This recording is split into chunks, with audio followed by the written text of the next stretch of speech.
নমস্কার বন্ধুরা, আজকে ছোট্ট একটা ভিডিও নিয়ে এসেছি আমার ইউটিউব চ্যানেলের মাধ্যমে। শীতের সময় যেমন আমাদের খুব ঠান্ডা লাগে, পাখিদেরও সেমন ঠান্ডা লাগে। তো ছোট্ট একটা ব্লগ নিয়েছি যাতে সবাই এইভাবে পাখিদের সেবা করতে পারে বা পাখিদের ব্রিডিংয়ের সুবিধা হয়। আমি ছোটো ছোটো করে ঘাস নিয়ে এসেছি, পাখি বাসাতে রেখে দেবো। ওরা নিজেরা যখন সময় হবে নিজেরা নিয়ে নেবে। এখন যদি আমি এটা টুকরো টুকরো করে কেটে নিয়ে ভিতরে রেখে দেবো, এটা প্লেটে রাখতে হবে। যদি আমি এভাবে রাখি, আমার নেটের খাঁচা আমি যদি টুকরো টুকরো করে রেখে দিই, সব নেটের নিচ দিয়ে পড়ে যাবে। ওর জন্য আমাকে কী করতে হবে, একটা ছোটো একটা প্লেটের মধ্যে নিয়ে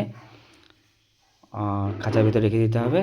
ও নিজে সময় হলে পরে ঠিক মতো নিয়ে নেবে। নমস্কার বন্ধুরা।